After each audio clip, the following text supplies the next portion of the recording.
ဒီလီယနာ CEO ဟာတာမန်အလုပ်သမားဖြစ်ဟန်ဆောင်ပြီးသူ့ရဲ့ကိုယ်ပိုင်စက်ရုံမှာအလုပ်ဆင်းခဲ့ပါတယ်ဒါပေမဲ့ထမင်းစားကန်းကိုရောက်တာနဲ့ဒီကအစားအစာတွေအားလုံးဟာအသားဟင်းမပါတာကိုသူတွေ့လိုက်ရတယ်CEO ဟာတိတ်ကယူမဆိုင်ပဲစဖို့မှုချုပ်စီကနေကြက်ပေါင်တုံးတောင်းလိုက်ပါတယ်စဖို့မှုချုပ်ကမရှိဘူးလို့ပြောလိုက်ပြီး CEO ကိုစူပူချင်းမောင်းလိုက်ပါတယ်စဖို့မှုရဲ့ရိုင်းဆိုင်မှုကိုမြင်တော့ CEO ဟာသူ့ကိုပညာပေးချင်ခဲ့ပါတယ်အနီးနားကလုပ်ဖော်ကိုင်ဖက်တယောက်ကသူ့ကိုတားဆီးလိုက်ပြီး CEO ကိုထမင်းစပွဲစီခေါ်သွားပါတယ်စကားပြောနေရင်နဲ့သူတို့အသားဟင်းမစားရတာအချိန်တော်ကြာပြီဖြစ်ကြောင်းလုပ်ဖော်ကိုင်ဖက်စီကနေ CEO သိလိုက်ရတယ် CEO နားမလည်နိုင်ဖြစ်နေချိန်မှာပဲထေးသားကရှောက်လာပြီး CEO ရဲ့ဘေးမှာဝင်ထိုင်လိုက်ပါတယ်ဒါကိုမြင်တာနဲ့စဖို့မှုကစိန်ခံနေလေစာတပွဲကိုချက်ချင်းလာချပေးပါတယ် CEO ကဒါကိုမြင်ပြီးဘာဖြစ်နေတာလဲလို့ချက်ချင်းမေးလိုက်ပါတယ်သူတို့လိုအောက်ခြေအလုပ်သမားတွေကအသားစားဖို့မထိုက်တန်ဘူးလို့တထေးသားကပြောလိုက်ပါတယ်ဒါကိုကြားပြီးနောက် CEO ဟာသူနဲ့ညှင်းခုန်ခြင်းခဲ့ပေမဲ့လုပ်ဖော်ကိုင်ဖက်ကသူ့ကိုထပ်တားလိုက်ပါတ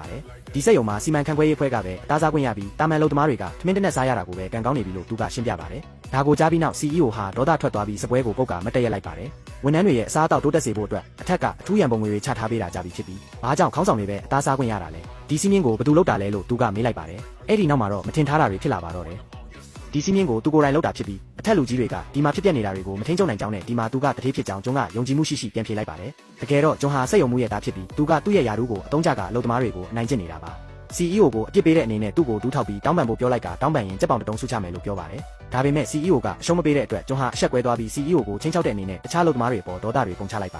ယ်သူ့ကိုအဖေလို့ခေါ်တဲ့သူတိုင်းကြက်ပေါင်စားရမယ်လို့သူကကြေညာလိုက်ပါတယ်ဘယ်သူမှမတုံ့ပြန်တဲ့အခါသူကလူတွေကိုနမီတက်ပြီးခေါ်ပါတော့တယ်အလုပ်ပြုတ်မှာကိုကြောက်တဲ့အတွက်သူခေါ်တဲ့သူတွေဟာလိုက်နာယုံကလွဲပြီးရွေးချယ်စရာမရှိခဲ့ပါဘူးသူ့ရဲ့ချင်းချောက်မှုတွေကိုရင်ဆိုင်ရတဲ့အတွက်အလုပ်သမားတွေဟာအရှုံးပေးလိုက်ရပါတယ်ကျင်းနဲ့သွားတဲ့ကျွန်းကသူတို့ကိုကြက်ပေါင်ပေးလိုက်ပြီးနောက် CEO ကိုလှည့်ပြီးစူပူလိုက်ပါတယ်သူကအသားတုံးကိုမြေပြင်ပေါ်ပစ်ချလိုက်ပြီး CEO ရဲ့အင်ဂျီကိုဆွဲကောက်စားဖို့ပြောပြီးမစားရင်အလုပ်ထုတ်ပစ်မယ်လို့ပြောပါတယ်ဒါကိုကြားတဲ့အခါ CEO ဟာဒေါသတွေကိုစက်မထိန်နိုင်တော့ပဲလူတိုင်းရဲ့ရှေ့မှာတင်ကျွန်းကိုတေချာထိုးကျိတ်လိုက်ပါတယ်အဲ့ဒီနေရာမှာရှိတဲ့ဝန်ထမ်းတွေအားလုံးအံ့ဩသွားကြပြီးတာမန်လုပ်သမားတယောက်ကစက်ရုံမှုရဲ့သားကိုဆုံးမလိုက်တယ်ဆိုတာကိုမယုံနိုင်အောင်ဖြစ်သွားကြပါတယ်အရိုက်ခံလိုက်ရတာကိုမြင်တော့ကျွန်းက CEO ကိုအလုပ်ထုတ်ဖို့စီမံခန့်ခွဲရေးဌာနကိုချက်ချင်းခေါ်လိုက်ပါတယ်ဒါပေမဲ့မန်နေဂျာဖြစ်တဲ့အန်နာဟာ CEO ရဲ့ဇနီးဖြစ်နေပါတယ်သူမဟာသူမရဲ့ခင်ပွန်းကကုမ္ပဏီရဲ့ CEO ဖြစ်တယ်ဆိုတာကိုမသိသေးတဲ့အတွက်ခင်ပွန်းကိုစားကျွန်းကိုတောင်းပန်လိုက်ပါတယ်ဒါပေမဲ့အဆက်ကွဲသွားတဲ့ကျွန်းကတောင်းပန်တာကိုလက်မခံဘဲ CEO ကိုအလုပ်ထုတ်ဖို့သူမကိုတိုက်ရိုက်မိန့်ပေးလိုက်ပါတယ်သူမရဲ့ခင်ပွန်းအလုပ်ရဖို့ဘယ်လောက်ခက်ခဲခဲ့လဲဆိုတာကိုတွေးပြီးအန်နာဟာသူ့ကိုအလုပ်မထုတ်ဖို့ကျွန်းကိုတောင်းဆိုရုံကလွဲပြီးရွေးချယ်စရာမရှိခဲ့ပါဘူးဒီတစ်ချိန်မှာကျွန်းကသဘောတူလိုက်ပေမဲ့လူများရှိမှသူမကသူ့ကိုနိုင်ရမယ်ဆိုတဲ့တောင်းဆိုချက်တစ်ခုကိုတောင်းလိုက်ပါတယ်တကယ်တော့ကျွန်းဟာအန်နာကိုသဘောကျနေတာကြပြီဖြစ်ပြီးသူမဟာအိမ်ထောင်တဲ့ချစ်နေပေမဲ့သူမကိုပိုးပန်းဖို့ဘယ်တော့မှလက်မလျှော့ခဲ့ပါဘ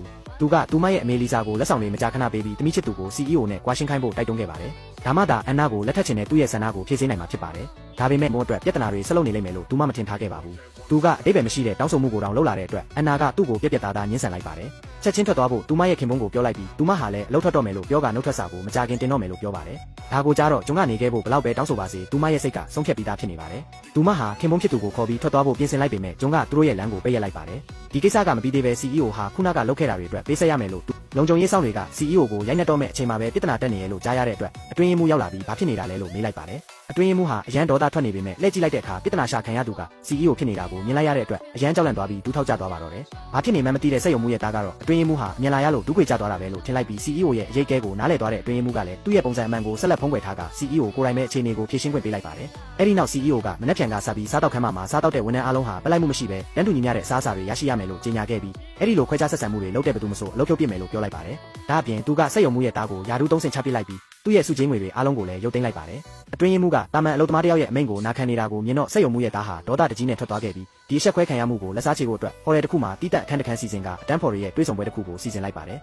နောက်တစ်နေ့မှာ CEO ဟာညစာစားရင်စက်ရုံမှုရဲ့ငွေလွှဲသုံးစားမှုအကြောင်းကိုဆွေးနွေးဖို့အတွက်ဌာနမှုရဲ့ကားနဲ့ဟိုတယ်ကိုရောက်လာခဲ့ရင်ဟိုတယ်အဝင်ဝကိုရောက်တဲ့အခါအတန်းဖော်တွေကိုစောင့်နေတဲ့သူ့ရဲ့ဇနီးကိုတွေ့လိုက်ရပါတယ်ဇနီးဖြစ်သူကသူ့ကိုတွေးဆောင်ပွဲလာတတ်တယ်လို့ထင်သွားခဲ့ပြီးအံ့ဩသွားတဲ့ CEO ကတွေးဆောင်ပွဲအကြောင်းကိုမေးကြည့်လိုက်ပါတယ်အဲ့ဒီအချိန်မှာပဲအမျိုးသမီးအတန်းဖော်တယောက်ရောက်လာပြီး CEO ဟာစက်ရုံအလုပ်သမားတယောက်ဖြစ်အလုပ်လုပ်နေတယ်လို့ကြားတဲ့အခါဒီလိုစိန်ခံဟော်ရမျိုးနဲ့မတန်တဲ့ဆင်းရဲတဲ့ခင်ပွန်းရှိနေတာကိုလောင်ပြောင်ပါတော့တယ်အဆက်ကတော့ CEO ဟာအဲ့ဒီအတန်းဖော်ရဲ့လောင်ပြောင်မှုတွေကိုဂရုမစိုက်ခဲ့ရင်မဲ့သူ့ဇနီးရဲ့ဂုဏ်သိက္ခာကိုကာကွယ်ပေးဖို့အတွက်တွေးဆောင်ပွဲကိုအတူတူတက်ရောက်ဖို့ဆုံးဖြတ်လိုက်ပါတယ် CEO ကိုမြင်တဲ့အခါစက်ရုံမှုရဲ့သားဟာစိတ်ဆိုးသွားပြီးသူ့ကိုဒီပွဲဖိတ်မထားဘူးလို့ပြောတဲ့အတွက် CEO ကသူ့ဇနီးကိုဖော်လိုက်လာပေးတာလို့ရှင်းပြလိုက်ပါတယ်အတန်းဖော်တယောက်ကလည်းဒီမှာရှိတဲ့သူအားလုံးဟာချမ်းသာတဲ့သူတွေကြီးပဲလို့ကြောင်းထုတ်လာပြီး CEO လိုဆင်းရဲတဲ့သူတယောက်အတွက်ဒီမှာနေရာမရှိဘူးလို့ပြောဆိုကအခြားတန်းဖော်ကလည်းသူ့ကိုအပြင်ကလမ်းဘေးဆိုင်မှာပဲတွားစားဖို့အကြံပေးလိုက်ပါတယ်သူမရဲ့ခင်ပွန်းပေါ်မလေးမစားလုပ်နေတာတွေကိုမြင်တဲ့အခါဇနီးဖြစ်သူဟာသူနဲ့အတူပြန်ထွက်သွားဖို့ဆုံးဖြတ်လိုက်ပေမဲ့စက်ရုံမှုရဲ့သားကသူမကိုသဘောကျနေခဲ့တာကြောင့်သူမကိုဆက်နေဖို့အမြန်ဖြောင်းဖြလိုက်ပါတယ်စက်ရုံမှုရဲ့သားကိုဘောမချင်တဲ့တခြားမျိုးသားတယောက်ကဇနီးဖြစ်သူကိုသူ့ဘေးမှာထိုင်ခိုင်းဖို့ကြိုးစားတဲ့အခါ CEO ကချက်ချင်းဝင်တားလိုက်ပြီးသူ့ဇနီးကိုမထီးဖို့တတိပေးလိုက်ပါတယ်အမျိုးသမီးတန်းဖော်ကစက်ရုံမှုရဲ့သားဟာသူမအတွက်ဒီစိန်ခံခန်းကိုစီစဉ်ပေးခဲ့တာမို့ဇနီးဖြစ်သူကိုကျေးဇူးကမ်းတယ်လို့ထင်ခဲ့ပေမဲ့ CEO ကလောင်ပြောင်လိုက်ပြီးဒီခန်းကအကောင်းဆုံးစိန်ခံခန်းမဟုတ်ပဲဟိုတယ်ရဲ့အပေါ်ဆုံးထပ်မှာရှိတဲ့စကိုင်းကားတန်းအခန်းကမှတကယ်အကောင်းဆုံးဖြစ်တယ်လို့ပြောလိုက်ပါတယ်